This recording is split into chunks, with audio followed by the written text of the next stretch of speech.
नमस्कार दोस्तों, आज की सबसे बड़ी खबर पश्चिम बंगाल से है।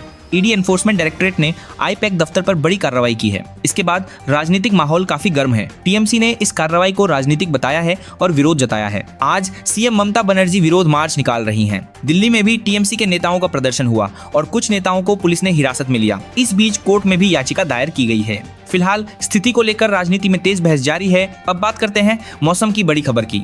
दिल्ली से लेकर बिहार तक ठंड और कोल्ड वेव का असर जारी है। खासकर बिहार के कई जिलों में कोल्ड डे की स्थिति बनी हुई है। पटना समेत 36 जिलों में सुबह सुबह ठंडे तापमान का रिकॉर्ड बना है। लोगों को सुबह शाम बाहर निकलते समय गर्म कपड़े पहनने की सलाह दी जा रही है। मौसम विभाग ने कहा है कि आने वाले दिनों में भी ठंड बनी रहेगी।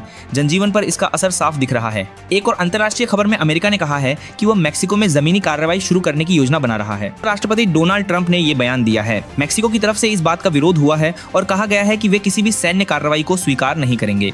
यह खबर सुरक्षा और विदेश नीति के लिहाज से काफी महत्वपूर्ण है और दुनिया इसकी प्रतिक्रिया देख रही है।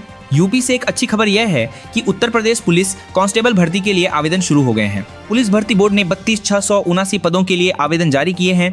12वीं पास उम्मीदवार जल्द से जल्द ऑफिशियल वेबसाइट पर जाकर फॉर्म भर सकते हैं। यह नई भर्ती उन युवाओं के लिए सुनहरा अवसर है जो सरकारी नौकरी की तैयारी कर रहे हैं। अर्थज्ञानी खबरों में अब एक अपडेट यह है कि विश्व स्तर पर कच्चे तेल पर ज्यादा टैरिफ लगाने की तैयारी की जा रही है, जिससे भारत जैसे देशों की ऊर्जा योजना प्रभावित हो सकती है। भारत के कुछ बैंक और वित्तीय बाजारों में भी तेजी गिरावट दर्ज की गई है, क्योंकि निवेशक वैश्विक तनाव और आर्थिक संकेतकों पर नजर रखे हुए हैं। इससे एक्सपोर्ट, इंपोर्ट, व्यापार और बाजार धारणा पर असर पड़ा है। स्वास्थ्य मंत्रालय ने बताया है कि भारत में अब 50 से ज्यादा सरकारी स्वास्थ्य सुविधाओं को नेशनल क्वालिटी एश्योरेंस स्टैंडर्ड्स के तहत प्रमाणित किया गया है। ये बड़ी उपलब्धि है क्योंकि इससे लोगों को बेहतर स्वास्थ्य सेवाएं मिलेंगी और अस्पतालों की सेवा गुणवत्ता सुधरेगी। सरकार ने कहा है कि इसे आगे और बेहतर बनाया जाएगा। देश की टेक्नोलॉजी दुनिया में आगे बढ़े, इसलिए प्रधानमंत्री नरेंद्र मोदी ने आज बड़ी एआई स्टार्टअप्स की मीटिंग की। इस मीटिंग में कई टेक कंपनियों ने भाग लिया और भारत में एथिकल सेफ एआई विकसित करने पर चर्चा हुई। सरकार चाहती है कि भारतीय तकनीकी उद्योग ग्लोबल स्तर पर आगे बढ़े और रोजगार के नए मौके बने। अब दुनिया की खबर। ईरान समेत कई शहरों में लोग सरकार विरोधी प्रदर्शन कर रहे हैं। हजारों लोग सड़कों पर उतरे हैं और सरकार के खिलाफ नारे लगा रहे हैं। इंटरनेट और फोन सेवाओं पर रोक लगाई जा रही है ताकि विरोध को काबू में रखा जा सके।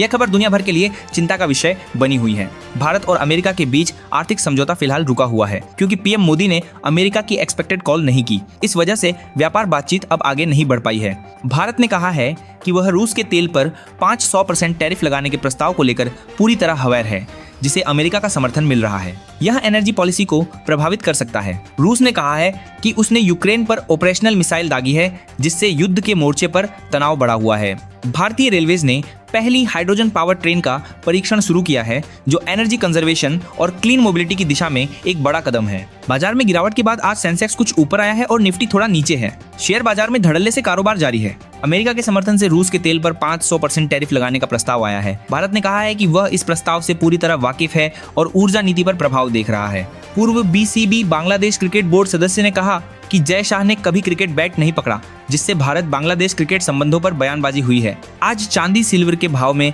बदलाव देखा गया है। कई शहरों में कीमतें ऊपर नीचे हो रही हैं, जिनका असर बाजार पर दिख रहा है। महिला प्रीमियर लीग WL का 2026 सत्र आज से शुरू हो गया है। 5 टीमों के बीच 22 मैचों के साथ यह टूर्नामेंट 5 फरवरी तक चलेगा। कांग्रेस नेता राहुल गांधी ने पीएम मोदी की तुलना पूर्व प्रधानमंत्री इंदिरा गांधी से कहा।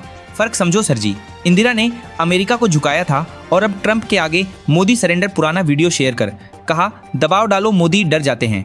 मैं इन बीजेपी RSS के लोगों को बहुत अच्छी तरह जानता हूं। उन्हें थोड़ा धक्का दो और वे डर के मारे भाग जाएंगे। आवारा कुत्तों से जुड़े मामले पर सुप्रीम कोर्ट बोला, कुत्तों के चलते लोग कब तक परेशानी झेलेंगे। स्कूल और कोर्ट कैंपस में कुत्तों की क्या जरूरत, वे हादसों का कारण बनते हैं। बच्चों बड़ों को काट रहे लोग मर रहे। 12 राज्यों में SIR ड्राफ्ट लिस्ट में 13% वोटर घटे। यूपी में सबसे ज्यादा 2,89,00,000। MP राजस्थान में हर 13वां नाम वोटर लिस्ट से बाहर। हालांकि यह फाइनल लिस्ट नहीं है। जिन लोगों के नाम कटे हैं वे दावे आपत्तियां कर सकते हैं। 2026 में 0.5% और घट सकती है ब्याज दर। 2025 में 1.25% की कटौती के बाद RBI के पास गुंजाइश, लोन और सस्ते होने की उम्मीद। आम आदमी की जेब को मिलेगी बड़ी राहत।